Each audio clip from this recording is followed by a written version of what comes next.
வணக்கம். சற்று முன் வெளியான முக்கிய தகவல்கள். கொட்டி தீர்க்கப் போகும் கனமழை 9 மாவட்டங்களுக்கு கனமழை எச்சரிக்கை. வானிலை ஆய்வு மையம் முன்னெச்சரிக்கை தகவல்கள். இத பத்தி தகவல்கள இந்த வீடியோல பார்க்க போறோம். கீழ இருக்க ரெட் கலர் பட்டன கிளிக் பண்ணி சப்ஸ்கிரைப் பண்ணிக்கோங்க. பக்கத்துல இருக்கிற பெல் ஐகானையும் மறக்காம கிளிக் பண்ணி வச்சுக்கோங்க. அப்பதான் நான் ரெகுலரா வீடியோ போடுறது உங்களுக்கு நோட்டிஃபிகேஷனா உடனுக்குடன் வந்து சேரும். வாங்க வீடியோக்குள்ள போகலாம். மறக்காம லைக் பண்ணிக்கோங்க. தமிழகத்தில் மற்றும் புதுவையில் கடந்த சில நாட்களாகவே பரவலாக மழை பெய்து வருகிறது. அதன்படி நேற்று திருநெல்வேலி, நாகை, மயிலாடுதுறை, திருவள்ளூர், தஞ்சாவூர், கடலூர் உள்ளிட்ட மாவட்டங்களில் பரவலாக மழை கொட்டி தீர்த்து வருகிறது.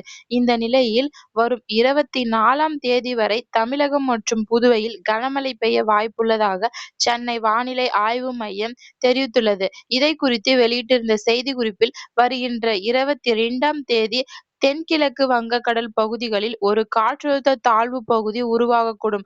அதையடுத்து 48 மணி நேரத்தில் மேற்கு வடமேற்கு திசையில் நகர்ந்து மேலும் வலுப்பெறக்கூடும். இதன் காரணமாக நாளை கடலோர தமிழகத்தில் அநேக இடங்களில் உள்ள தமிழகத்தில் ஒரு சில இடங்களிலும், புதுவை மற்றும் காரைக்கால் பகுதிகளிலும் இடி மின்னலுடன் கூடிய லேசான முதல் மிதமான மழை பெய்யக்கூடும். மேலும் கன்னியாகுமரி, திருநெல்வேலி, தூத்துக்குடி, தென்காசி, விருதுநகர், தேனி, மதுரை, சிவகங்கை மற்றும் ராமநாதபுரம் மாவட்டங்களில் ஓரிரு இடங்களில் கனமழையும், திருநெல்வேலி மாவட்ட மலைப்பகுதிகளில் ஓரிரு இடங்களில் மிக கனமழையும் பெய்ய வாய்ப்புள்ளது.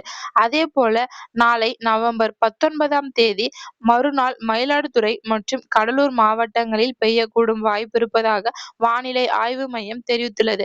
இதை குறித்து 21ஆம் தேதி கன்னியாகுமரி, திருநெல்வேலி, தூத்துக்குடி, ராமநாதபுரம், நாகப்பட்டினம், மயிலாடுதுறை மற்றும் கடலூர் மாவட்டங்களில் ஓரிரு இடங்களிலும், காரைக்கால் பகுதிகளில் கனமழை பெய்ய வாய்ப்புள்ளது.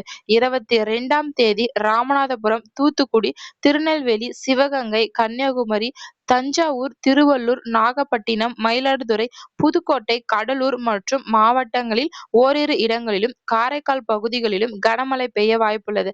அதேபோல வரும் 23ஆம் தேதி திருவள்ளூர், காஞ்சிபுரம், சென்னை, செங்கல்பட்டு, விழுப்புரம், கடலூர், மயிலாடுதுறை, நாகப்பட்டினம், திருவள்ளூர், தஞ்சாவூர், புதுக்கோட்டை, ராமநாதபுரம், தூத்துக்குடி, திருநெல்வேலி, கன்னியாகுமரி மாவட்டங்களில் ஓரிரு இடங்களிலும், புதுவை மற்றும் காரைக்கால் பகுதிகளிலும் கனமழை பெய்ய வாய்ப்புள்ளது. மேலும் 24ஆம் தேதி திருவள்ளூர், காஞ்சிபுரம், சென்னை, செங்கல்பட்டு, விழுப்புரம், கடலூர், அரியலூர், மயிலாடுதுறை, நாகப்பட்டினம், திருவள்ளூர், தஞ்சாவூர், புதுக்கோட்டை, சிவகங்கை, ராமநாதபுரம், தூத்துக்குடி, திருநெல்வேலி மற்றும் கன்னியாகுமரி மாவட்டங்களில் ஓரிரு இடங்களிலும், புதுவை மற்றும் காரைக்கால் பகுதிகளிலும் கனமழை பெய்ய வாய்ப்புள்ளது. சென்னையில் நாளை வானம் ஓரளவு மேகமூட்டத்துடன் காணப்படும். நகரின் ஒரு சில பகுதிகள் இடி மின்னலுடன் கூடிய லேசான முதல் மிதமான மழை பெய்ய வாய்ப்புள்ளது. அதிகபட்ச வெப்பநிலை 31 to 32 டிகிரி செல்சியஸை ஒட்டியிருக்கும். குறைந்தபட்ச வெப்பநிலை 25 to 26 டிகிரி செல்சியஸை ஒட்டியிருக்கும் என்று வானிலை ஆய்வு மையம் தெரிவித்துள்ளது. இதை குறித்து நாளை பள்ளி, கல்லூரிகளுக்கும் விடுமுறை விடப்படும் என்று வானிலை ஆய்வு மையம் தெரிவிக்கிறது. நன்றி, வணக்கம்.